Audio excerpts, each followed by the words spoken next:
Day 331, on finding an easier way. Once you figure out what it is you really want, ask yourself if there's a better way to get it than to go down the path you're planning on going down. Maybe you want to be rich so that you can travel all of the time. But do you really need to be rich to do that, or is there any easier way? For example, I wanted to be rich to buy an island, but then figured out how to do it without going through the hassle of getting rich first. There's nothing wrong or dishonorable in finding an easier way to accomplish your goals. If you can make it easier for yourself to make your dreams come true, given that it's legal and moral to do so, do it. Anything that reduces the amount of self-discipline and mental energy you need to reach your goals is a good thing. For example, if you want to travel all of the time but you currently don't have $1 million or $2 million in the bank, it doesn't mean that now you need to dedicate a decade of your life to making millions. You could achieve this same goal by doing such things as finding a location-independent job, getting a flexible job, working on a cruise ship or as a flight attendant, starting an online business, or working on short-term contracts in different countries. If you want to become fit, you can take fitness classes at your local gym and hate it every time you go there, or you can find a type of a physical activity you actually and genuinely enjoy. If you want to lose weight, you can go on a restrictive diet that makes you feel miserable, or you can adopt lifestyle changes and embrace nutritional habits that give you some leeway while still helping you get thinner. Oh, and for the curious, Tynan managed to buy an island without getting rich first by buying the island together with a few friends. Day 332, on a lack of variety. Routine releases us from the work and willpower required for choice. When you ask several people for their first thought about what a lack of variety means, you'll probably get answers with negative connotations. To them, a lack of variety means boredom or being stuck in a rut. While routine can indeed be bad for you and your goals, it can also be a good thing. For example, in dieting, eating the same meals over and over again, but changing them every several weeks or so when you get bored of them, simplifies the entire process. You no longer have to carefully calculate every macronutrient of a different food because you always eat the same things and can easily eyeball their caloric content. In fitness, dedicating yourself to one sport or type of physical activity makes it easier to establish a habit of regular exercise. You don't have to be watchful about how much you move every given week because you have workouts scheduled on the same days, lasting the same amount of time, each probably with the same intensity. In managing your productivity, waking up and going to sleep at the same time ensures that the structure of your day is always the same, which allows you to maximize your productivity and reduce the amount of time spent figuring out when to attend to each task. There can be more freedom in a lack of variety than in living your life without such a restriction. For a period of time, say, a week, test this approach by limiting your choices and letting your routine make your decisions for you. Day 333, on happiness as a duty. It is our duty to be happy. Why? Because our moods and happiness or unhappiness are catching. They inevitably infect other people. When we are happy, we make other people happy, especially the people closest to us, physically, at home, at work, socially, and even people we speak to on the phone, online, or by email. And, vitally important, there is the multiplier effect.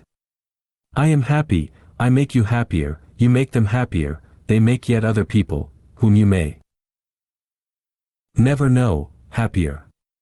The effect is incalculable, and it is always large. The same is true in reverse when you are miserable. So time spent being miserable is antisocial. Stop it now. Relax, change your mood, be happy, and make the world hum rather than shudder. Just like you need self-discipline to become fitter, save money, learn a foreign language, or keep your house clean, so you need it to become and remain happy. As we've already discussed, in some ways, being a negative person is being a lazy person. It takes more work to think positive thoughts, so we choose to feel unhappy because it's an easier state to access. We could just as well invest some energy and feel good. Whether you're happy or not wouldn't mean much for your goals if it weren't for the fact that a positive attitude is one of the keys to accomplishment. It makes you believe that you can achieve the impossible, boosts your courage, and keeps you going when you're hit with one difficulty after another. Consequently, you need to work on happiness, just like on any other important aspect of a self-disciplined life. If you find it challenging to put yourself in a good mood, think of happiness as a moral duty. You owe it to your loved ones and strangers to be happy because your mood, to a smaller or a larger extent, will infect them. When you have the flu, you don't deliberately go to crowded places or sneeze near your loved ones, you try your best not to infect them. Why would happiness be any different? Exert some self-discipline to think happy thoughts. And eradicate the bad mood.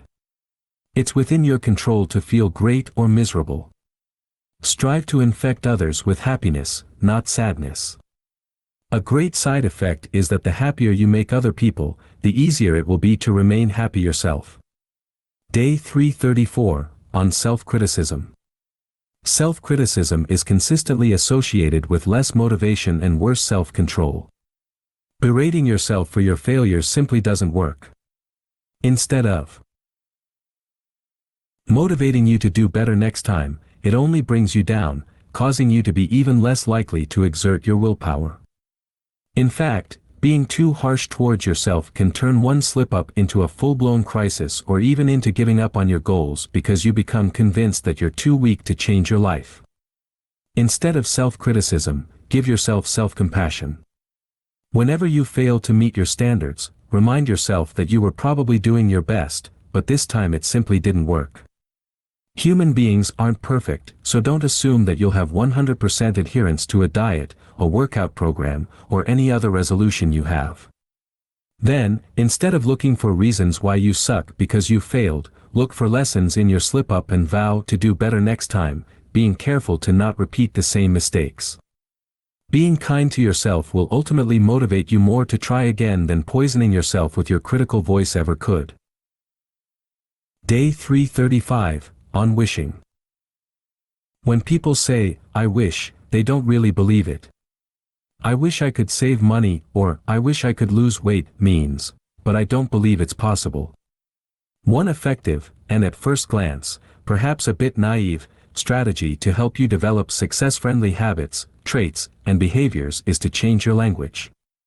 The words that you use have a direct impact on you. If you tell yourself that you wish you could be different, you're essentially telling the world that it's not within your control to change. How likely are you to change yourself if the words like, "I wish," come out of your mouth so frequently?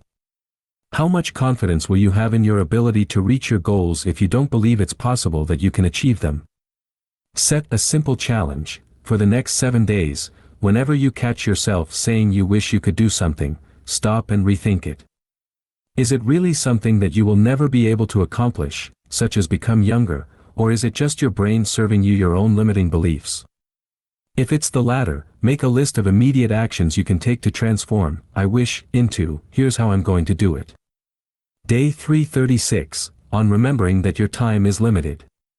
Thinking that we have ample time to do things later is the greatest myth, the greatest hang-up, and the greatest poison.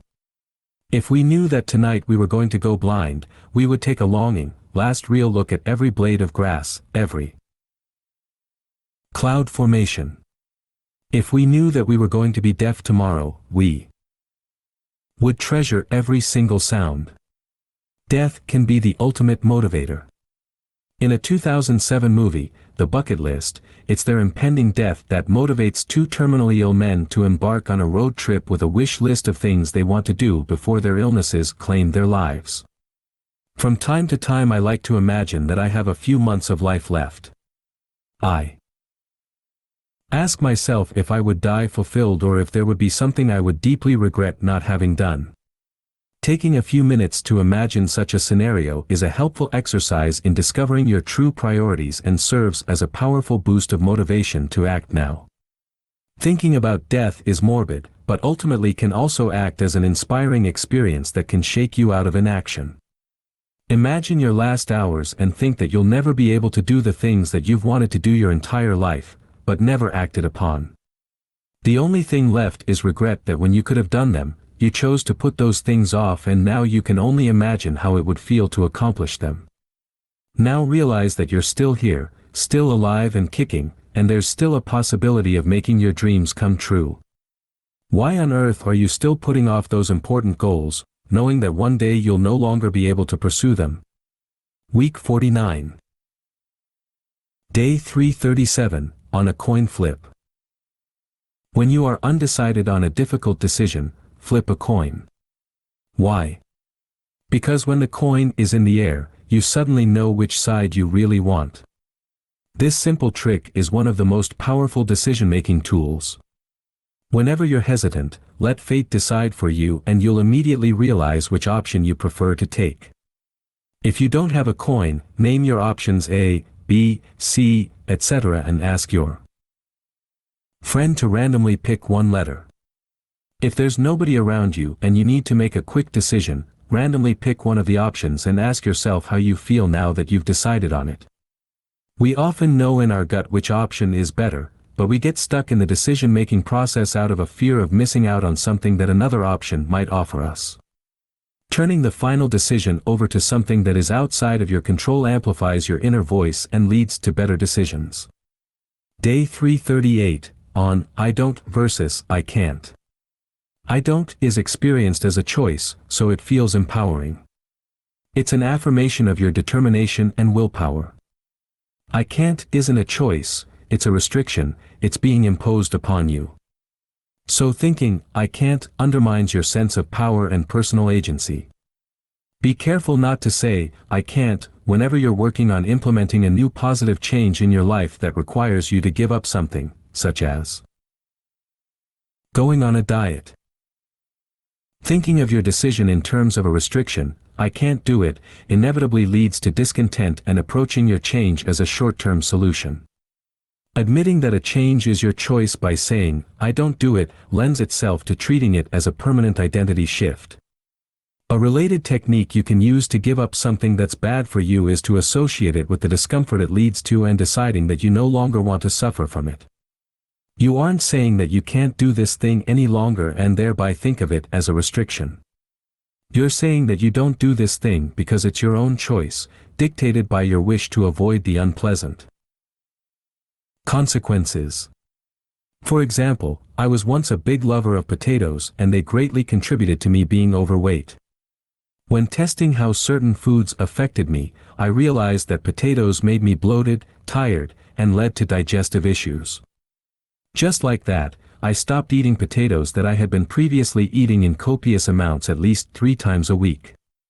I'm sure that if it weren't for uncovering my food intolerance and a conscious decision not to eat potatoes anymore, I would still be eating them. A restriction in the form of, I can't eat potatoes, wouldn't work. Catch yourself whenever you say, I can't, and replace it with, I don't, or, I choose not to do it. It's a small change in your vocabulary, but the way you think about your changes can impact whether they become permanent or are only short-lived. Day 339, on appreciating your body. When all is said and done, the most important thing is to respect and appreciate the body you have. It's great to strive for physical perfection, but the journey matters more than the destination. If you have a car, you probably regularly take it to the car wash. You drive it carefully in order not to scratch it or ding it. You respect it and appreciate it because it's your vehicle. Sadly, while most people take great pains to keep their cars pristine, they don't think about their bodies in the same way. They fail to notice that while a car is replaceable, their body is the only body they're ever going to get. If you're constantly failing to introduce healthy habits, think of it as an expression of respect toward your body. I know, it sounds cheesy, but ultimately many people fail to care for their bodies because they never adopt a good, empowering metaphor to help them in their efforts. Make exercise primarily about self-respect and appreciation for your body, and not an obsession to build a perfect body, which often leads to so much pressure that people completely give up. It doesn't matter if you're obese, if you can't run for more than a minute, or if you can't perform a single push-up. What matters right here and right now is to learn to start caring for your body in the same way as you care for your other prized possessions. Once healthy living becomes a habit, just like taking your car to the car wash or cleaning your house, then you can set more specific fitness goals to further strengthen your body. For now, your only preoccupation should be to change your actions so that they manifest your respect toward the only body you have. Day 340, on better learning. Research shows that people who follow strategy B, read 10 pages at once, then close the book and write a one-page summary, remember 50% more material over the long term than people who follow strategy A, read 10 pages 4 times in a row and try to memorize them. Books can change your life, but only if you read them with the intention to learn. Merely reading a book from cover to cover, closing it, and immediately finding another book to learn from might work as entertainment when reading fiction. However, it doesn't work with non-fiction. In order to learn, you need to exert a bit more self-discipline and read the book, along with noticing and remembering its key points. You can highlight important parts, make notes, or write short summaries. What might be an even better idea than highlighting, making notes, or writing summaries is to make a bullet point list of its practical applications in your life. A summary can be helpful if you need to memorize the information in itself, but a bullet point list of practical implications will be more valuable if you're after a real education, changing your life through what you read.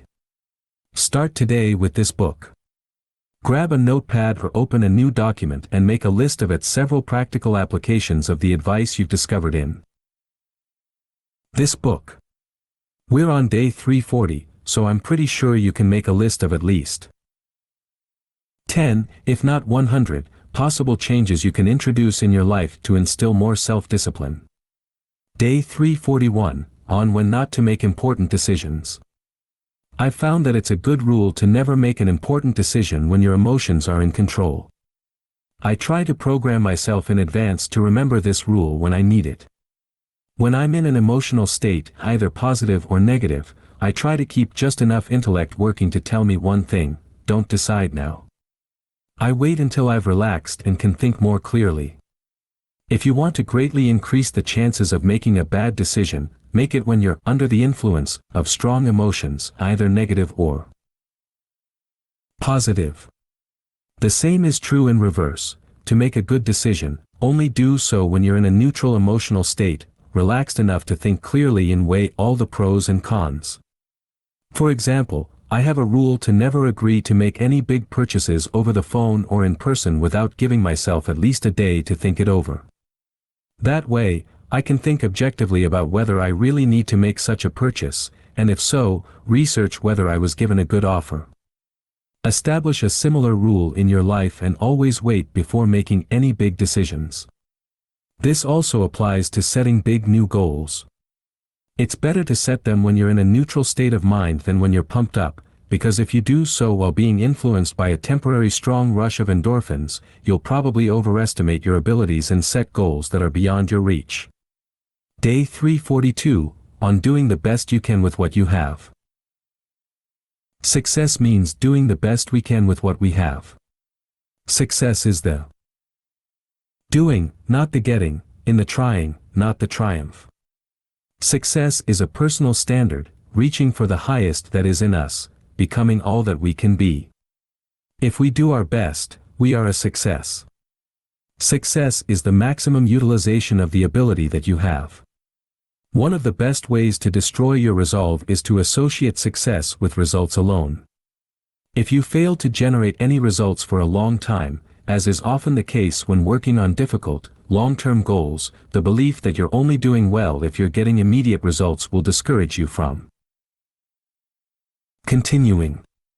The proper approach is to espouse the belief that success means doing the best you can with what you have. Regardless of the outcome, as long as you're doing your best, you're keeping yourself to the highest standard, and that's what matters the most. The results might come today, tomorrow, 6 months from now, or even a decade later. Obviously, it's not like you're pursuing your goals for the sake of pursuing them, you want to get something for your efforts. However, it will be hard to make your dreams come true if you only obsess about the end result and forget to focus on the current process. After all, ultimately it's the journey itself that will shape you to become the person deserving the goal you're after. A successful businessman isn't successful because he runs a successful business.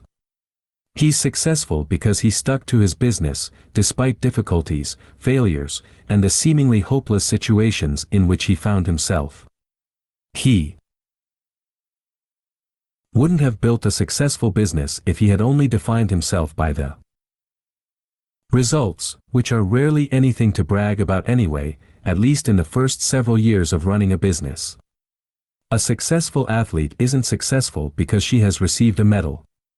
She's successful because she's been training harder than her competitors and kept going despite pain, exhaustion, and discomfort. She would have failed to become a successful athlete if she had obsessed solely about the prizes, and not on the act of bettering her performance. Embrace success as holding yourself to a high personal standard and focus on the process of consistently becoming better. As long as you do your best with what you have, the results will show up eventually. Day 343, on turning intentions into actions. I always wrote down my goals. It wasn't sufficient just to tell myself, lose 20 pounds and learn better English and read a little bit more. No. That was only a start. Now I had to make it very specific so that all those fine intentions were not just floating around. I would take out index cards and write that I was going to get 12 more units in college, earn enough money to save $5,000, work out 5 hours a day, gain 7 pounds of solid muscle weight, and find an apartment building to buy and move into. The more vague your plans are, the more likely they are to remain in the realm of intentions instead of real-world actions. You need to make your plans specific, quantifiable, and, ideally, repeatable in some way so that each day brings you closer to accomplishing your goals. I'm going to write a book is a good start, but it isn't going to lead to any accomplishments unless you make it more specific by listing the specific actions that you're going to take, such as, plot my story in 2,000 words, write the first chapter, and later on, as the sole daily action that is required to reach your goal, write 1,000 words every day.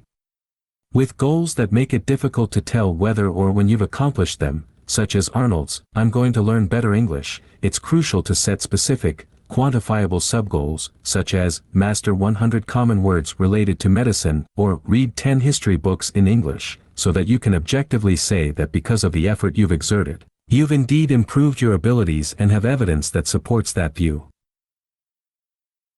Note that the real work doesn't begin until you take the first action designed to get you closer to your goals.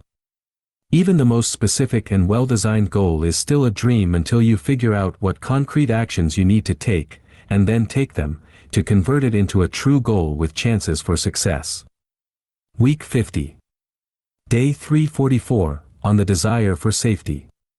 The desire for safety stands against every great and noble enterprise.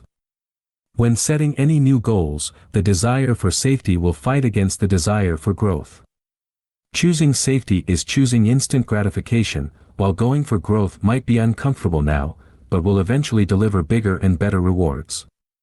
Learn how to overcome the desire for safety by regularly expanding your comfort zone and reaping the rewards of doing so.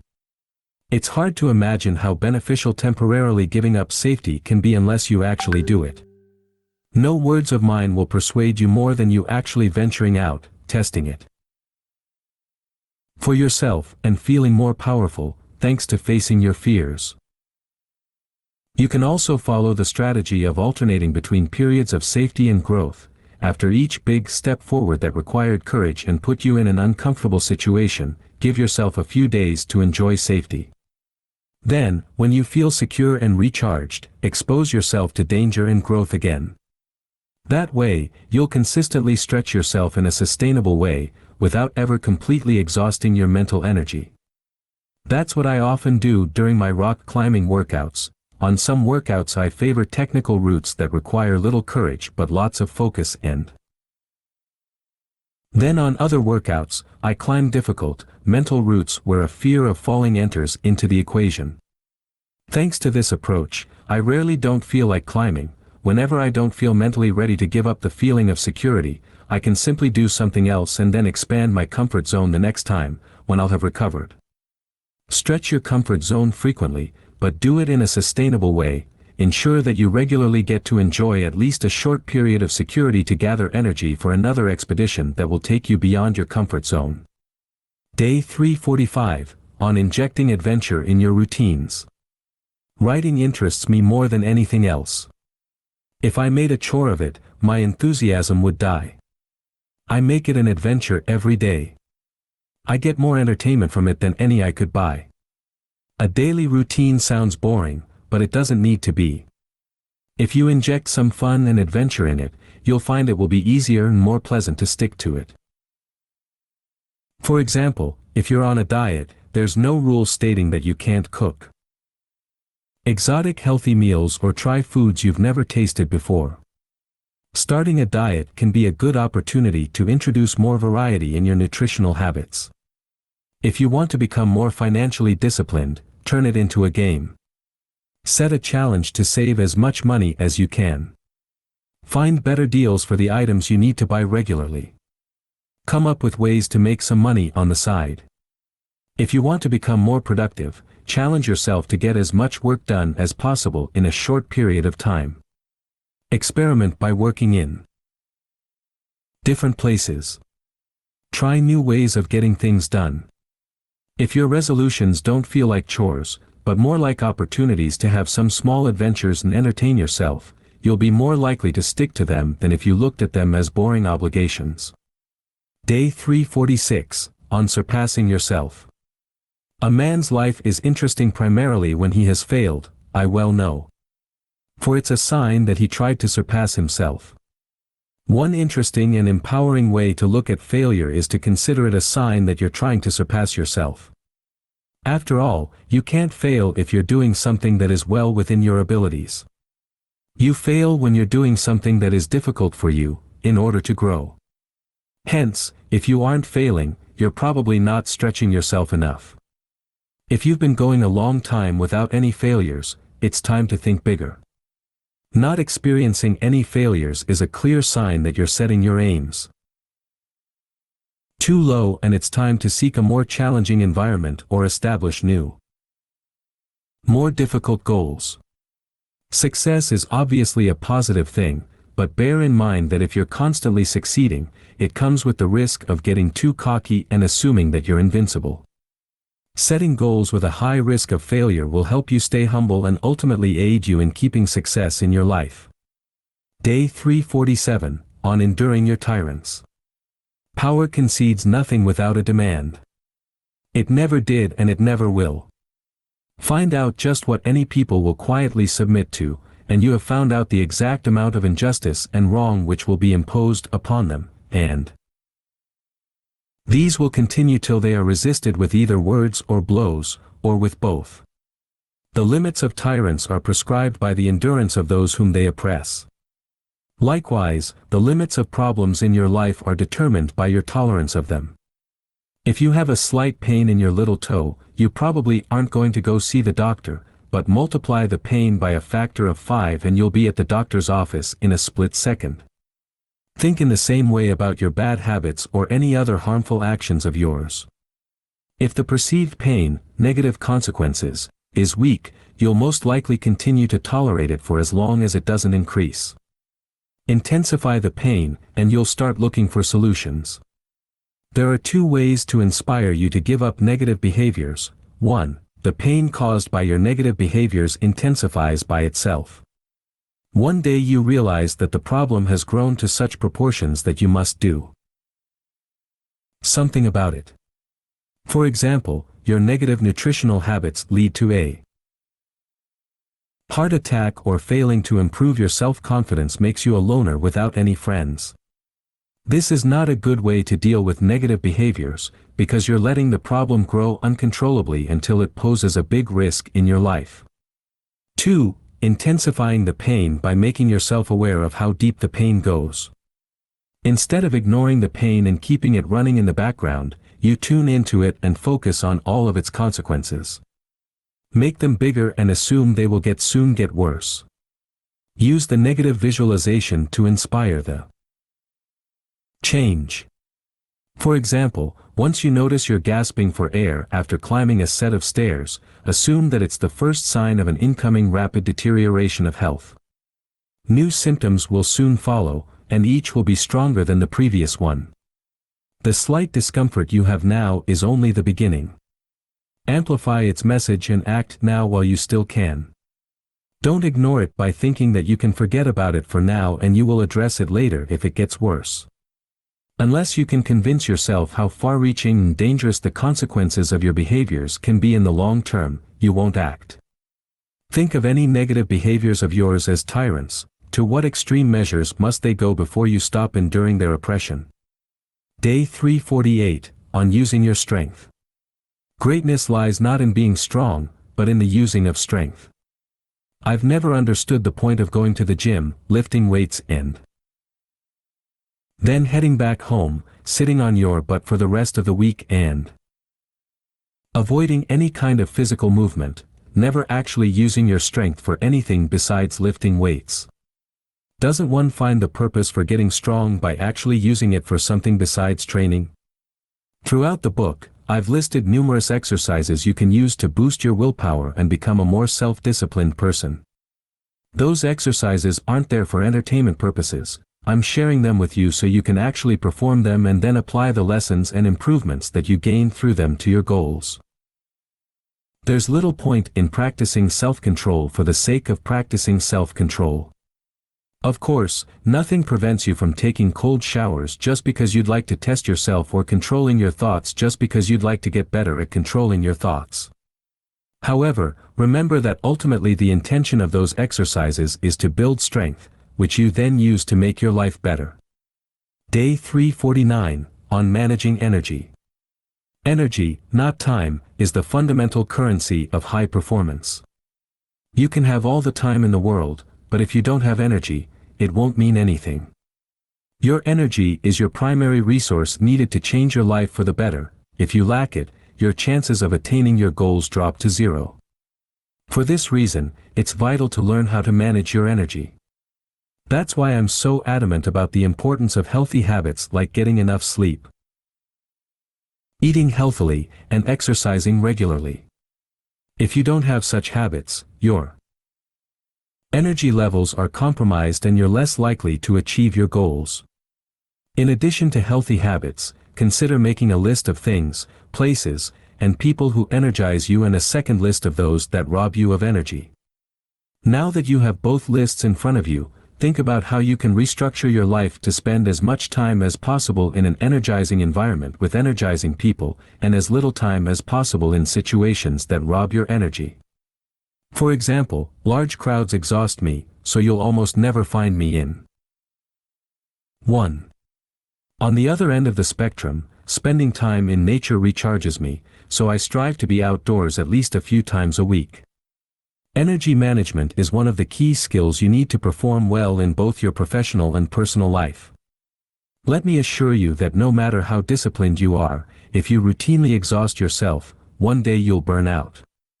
Wouldn't it be better to learn how to manage your energy today, so that you can avoid this unpleasant problem altogether?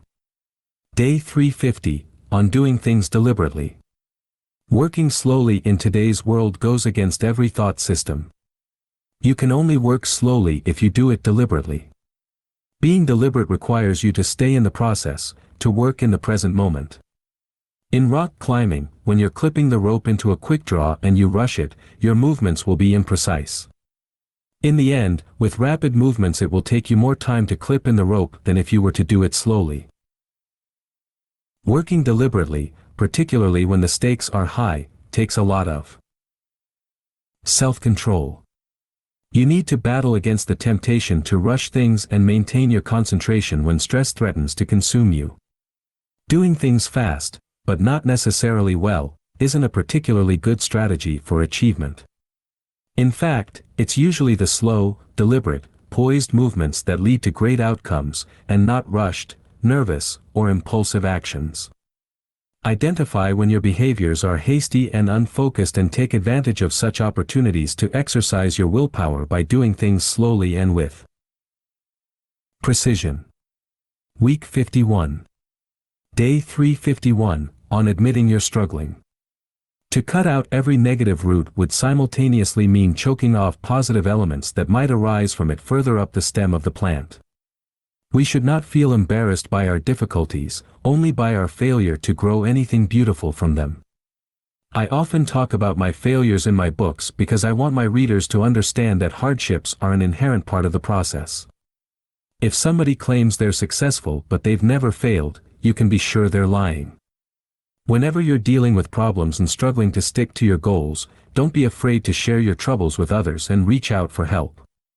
You might feel tempted to protect your ego and demonstrate that you're infallible, but doing so is counterproductive. Denying that you have problems, or denying that you could use help or support, doesn't make you better than a person who publicly admits that things aren't going well and is looking for assistance. In the end, there's nothing to be ashamed of when you're struggling. The only shame is in failing to recognize your problems, because that's when you miss out on some of the most valuable opportunities to grow. Day 352, on the empowerment in trade-offs. Essentialists see trade-offs as an inherent part of life, not as an inherently negative part of life. Instead of asking, "What do I have to give up?" they ask, "What do I want to go big on?" We've discussed that it's essential to replace "I can't do it" with "I don't do it" in order not to think of your resolutions as punishments. This entry is about taking that even further. Instead of asking yourself what you have to give up, think of something more important that you want to gain. In other words, frame your perception of giving up a harmful behavior as an act of empowerment, not an act of sacrifice. For example, if you want to start saving money, it's not a question of what you won't be able to buy anymore. The right question is, what will saving more money let you go big on? How about improving your peace of mind, spending less time shopping, treating your family to a nice vacation, or, ultimately, perhaps even retiring early? In the grand scheme of things, what does giving up some purchases mean in comparison to that? Approach each trade-off in the same way. Ensure that you understand deep down that it's an act of choosing to get more of something you consider important, and not an act of sacrificing something to get something else. Day 353, on glancing at your smartphone. If every moment of potential boredom is relieved with a quick glance at your smartphone, then your brain has likely been rewired to a point where it's not ready for deep work, even if you regularly schedule time to practice this concentration. If you have a tendency to glance at your smartphone every few minutes, or the thought of leaving your smartphone in another room for a few minutes gives you an anxiety attack, it's time to embrace your self-control to defeat this habit. It sounds like a little insignificant thing, but in fact it's a sign of a deeper issue. Your brain has been rewired in such a way that you physically cannot resist the urge to periodically check your phone. Consequently, you can't maintain focus for more than a few minutes, and I don't think I need to explain why this ruins your productivity. Start slowly. Instead of checking your phone every 5 minutes, wait for 10 minutes. Then, when it gets easier, try 20, 30, 40, 1 hour. Again, it's a tiny bad habit, but working on it presents a valuable exercise in growing your willpower. It will also eventually improve your ability to engage in deep work that you'd otherwise keep interrupting by checking your phone every few minutes. Day 354, on focusing on the good things. I think it's almost an indulgence to focus on the dark side of things. And as you get older, you want to focus on the positive. On several occasions, we have talked about cultivating positive emotions. When things go bad, I argued that focusing on the bad things is an act of mental laziness because they're easier to access than the positive ones. Today I'd like to talk about this topic yet again, this time by looking at it as a new habit to instill. As people get older, they tend to focus more on the dark side of things. Perhaps it's because they've experienced more things, suffered more failures, or were let down by more people. Whatever the reason, if you want to remain a happy and successful person, grumbling is not the way to go. If by default you focus on the dark side, it's time to develop a new habit. Whenever you catch yourself focusing on the dark side of things, come up with one good thing about the situation and focus on that thought instead. Keep your mouth shut if you want to voice a complaint. For example, if you're out enjoying a walk with a friend and it's starting to rain, resist the temptation to complain about the bad weather. Instead, say, for example, that it's nice to take a walk despite the rain because there are fewer people around, or redirect your attention to something else, such as your friend's recent success. Exhibiting a positive attitude takes work, but it's work that is well worth the effort. Strive to focus on the positive and train yourself to always find something good, even in the worst circumstances. You'll get better at controlling your thoughts and become more optimistic and resilient. Day 355, on luxuries. The taste for luxuries increases with marvelous rapidity under indulgence. The more luxuries you consume and surround yourself with, the more you'll become accustomed to them, and the harder it will be for you to tolerate something less than perfect. While there's nothing wrong in enjoying the fruits of your labor and making your life a little bit more convenient, be cautious to not overindulge in luxuries. They can spoil you and make you less resilient and capable of dealing with difficult situations. Not being able to accept something less than perfect is ultimately a big weakness. A disciplined person will be able to train in every gym or even without any equipment, eat healthily even if there are no Whole Foods markets available where they are, and stay productive even without a proper work desk.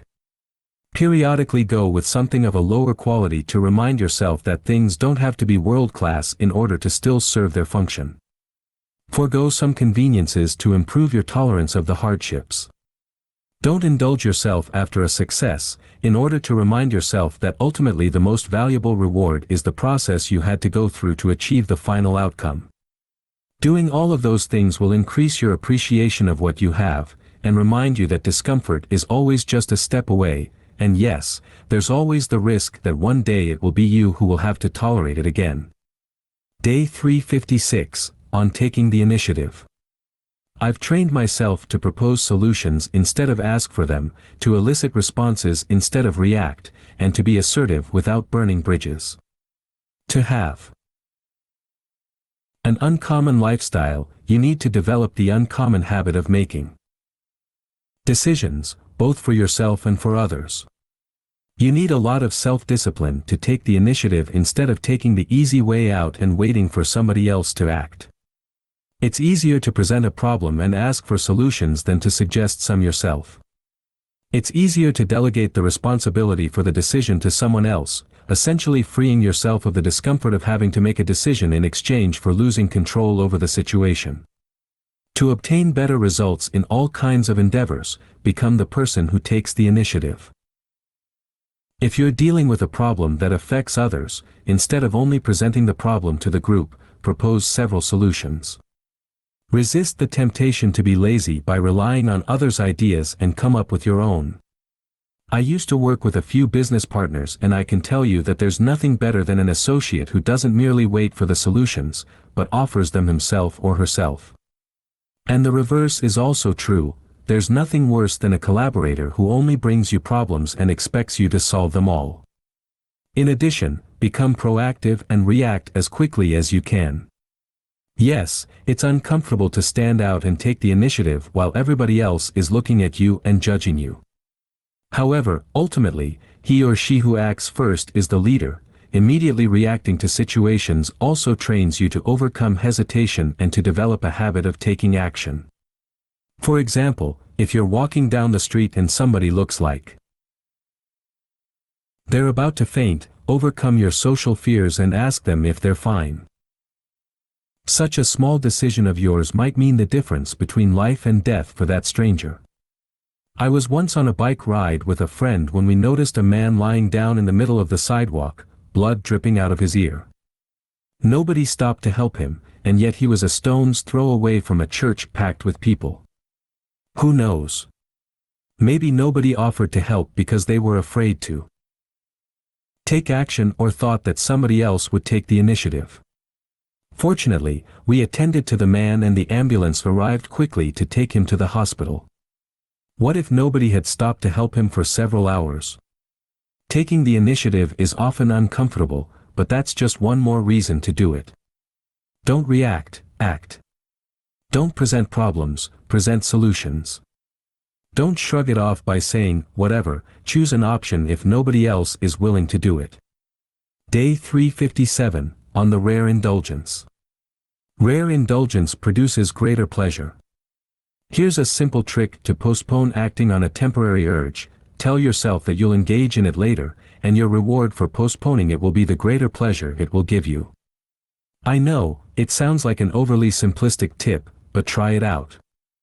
I regularly tell myself that I'll reward myself with something that I crave right now, but only after I finish my work or any other important, or uncomfortable, task that I have to perform. That way, I stop obsessing about getting the reward right now and I actually want to get it later, because I know that it will taste so much better than giving into it now. Week 52. Day 358, on acting differently from others. Unless you think that the majority of people are living successful lives, chances are that at some point you will have to act differently from those around you. Success can take many forms and it is often about standing out from the crowd or being above average, spotting when the crowd moves one way and making sure that you move the other. It takes guts to stand out from the crowd and move the other way when, deep down, you know that it's you who's right and not everyone else. Even if you're a self-disciplined, mentally tough person, it's still hard to go against the crowd. For this reason, one of the most powerful exercises you can do to improve your chances of acting differently from others when you know that you're right is to practice holding your ground. If somebody tells you to do something in a given way but you don't understand why, ask them to explain their request. If the explanation isn't sufficient, suggest a different way of doing things that you think might be better. Note that this isn't about confrontation for the sake of confrontation. It's an exercise in questioning doing things in a given way just because that's how they've been done until now, but nobody knows why. This way, you get to learn, on a small scale, how it feels when you're opposing the current, and this experience will help you hold your ground when the stakes are higher. Day 359, on treats versus rewards.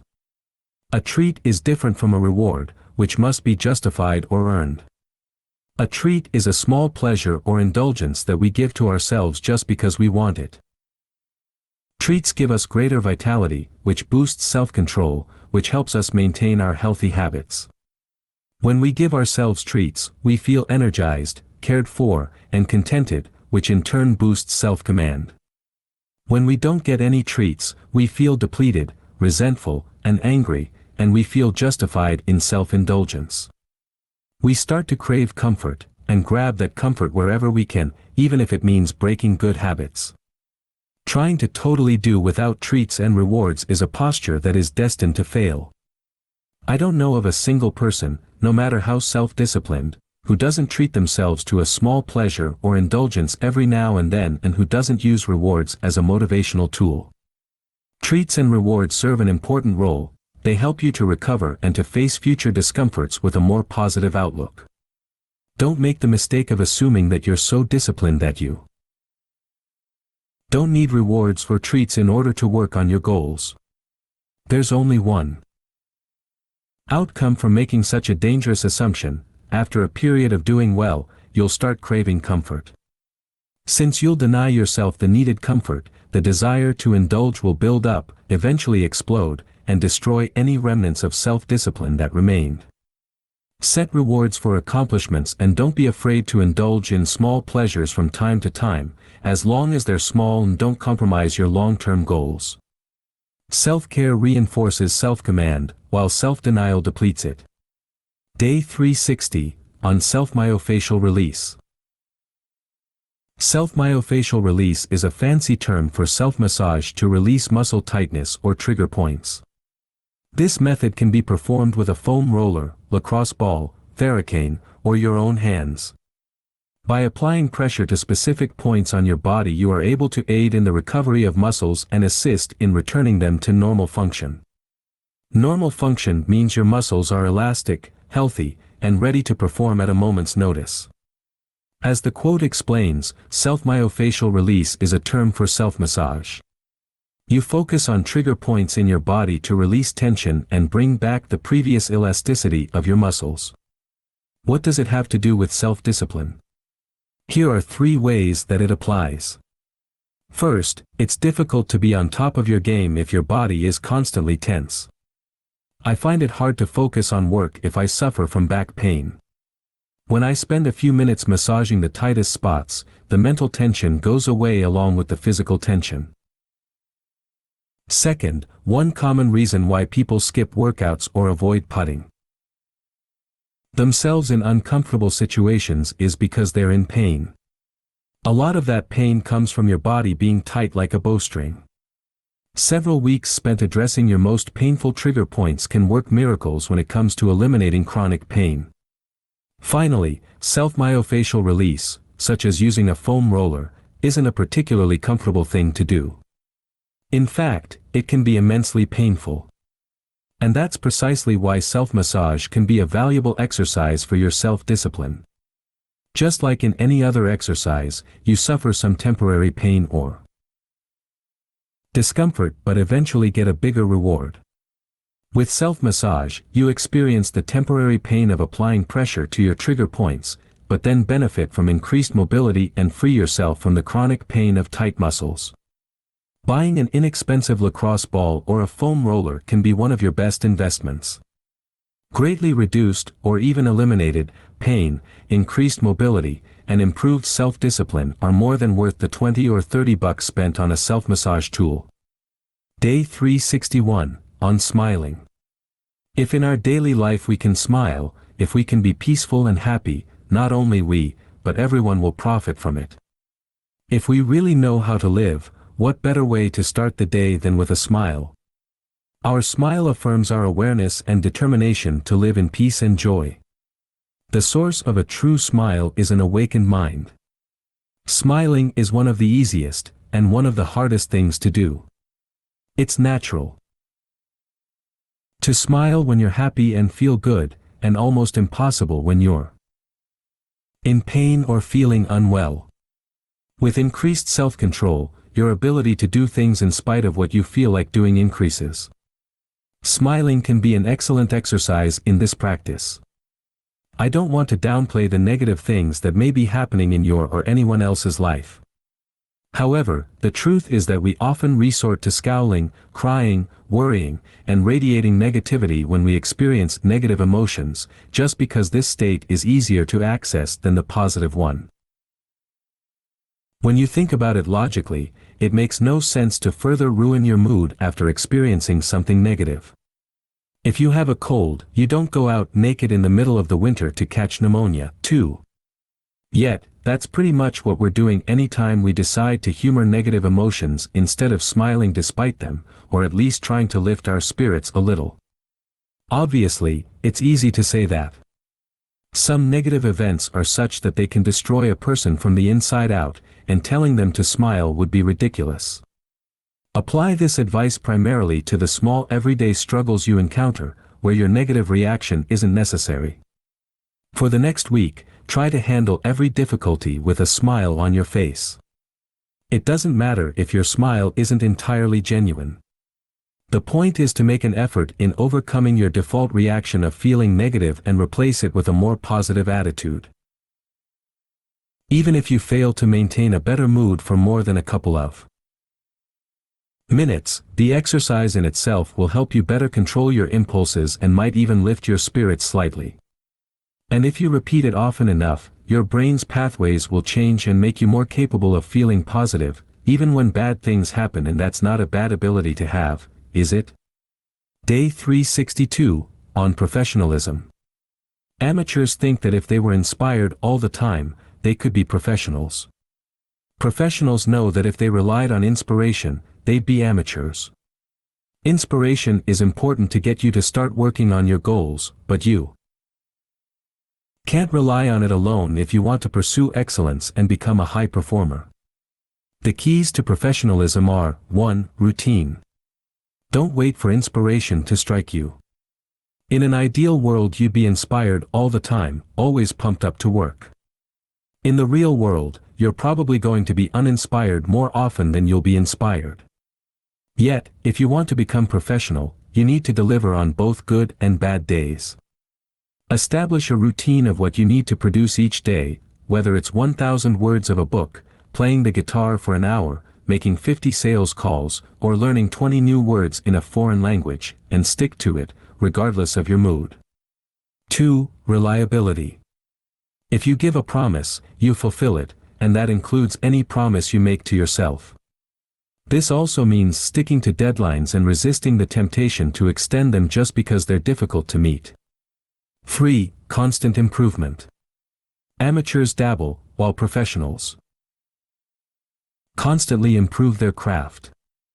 Always seek new ways to improve your performance and avoid the laziness of rejecting new, possibly better methods, just because they can disrupt your current way of doing things. Day 363, on relying upon yourself. It always makes more sense to concentrate on the direct alternatives, the things you do control. What others do is up to them, but there's always a great deal you can do. Choose from the alternatives that require only your decision, not from among the many hopes that someone will be something other than what he is. To rely on your rights or on your ability to change others is far less promising than to rely upon yourself. One dangerous pitfall to be aware of when setting goals is to avoid tying them to the performance or willingness of other people. For example, I believe that the best business partner is yourself and nobody else. If you have a goal to build a successful business so you can eventually dedicate yourself to your children and your business partner doesn't have such a strong motivation, it will be a source of conflict forever. You'll need his or her approval for any business decision, and 50% of the success of your business will depend on the other person. Losing full control over the decision-making process means lowering your chances of success. In exercise, you might feel tempted to wait before you buy a gym pass until you persuade your friend to start exercising with you. Yes, working out with a partner is more effective, but if you're relying on this person to establish a positive change in your life, you've already failed. And what if your friend drops out? Will you drop out too? Don't wait for another person to change your life. You can hope that their desires will be in line with yours, but it's a better strategy to rely on yourself by choosing alternatives that require your decision alone. Day 364, on Books, Part 2. Books are the treasured wealth of the world and the fit inheritance of generations and nations. Books, the oldest and the best, stand naturally and rightfully on the shelves of every cottage. They have no cause of their own to plead, but while they enlighten and sustain the reader, his common sense will not refuse them. Their authors are a natural and irresistible aristocracy in every society, and, more than kings or emperors, exert an influence on mankind.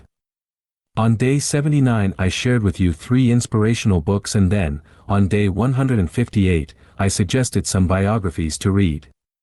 Today, now that we're at the end of this book, I'd like to give you some additional recommendations that you might find it valuable to read after you finish 365 days with self-discipline.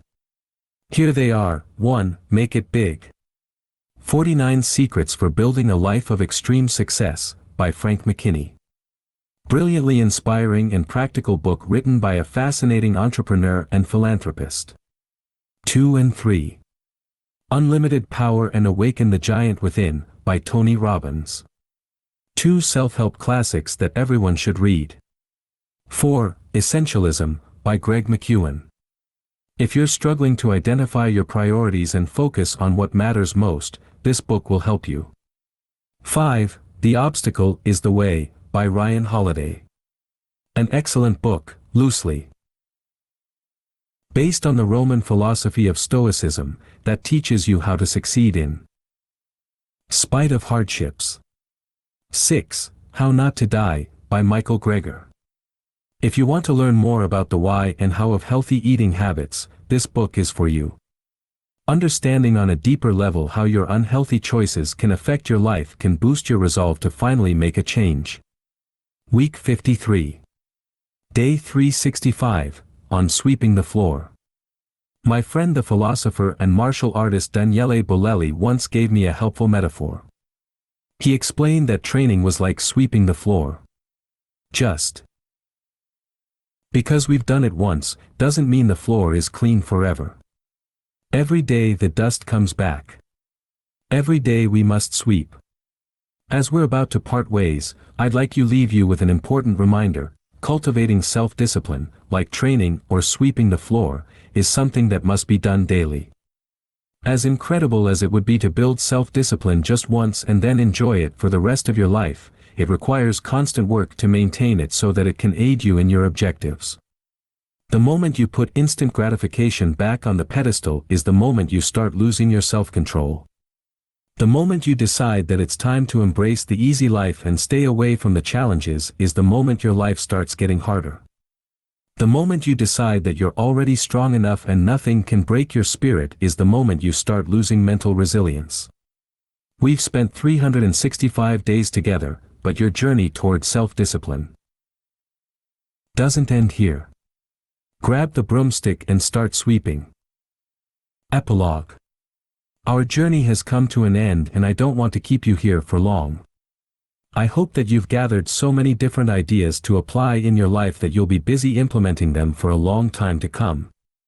As a quick final reminder, please remember that accumulating knowledge without applying it in real life is like reading cookbooks without ever actually following any of the recipes. What's the point? Put on your chef's uniform and get cooking. You have 365 different recipes to try. Finally, please note that I wrote this book to give you inspiration and offer various tips that apply to different aspects of self-discipline.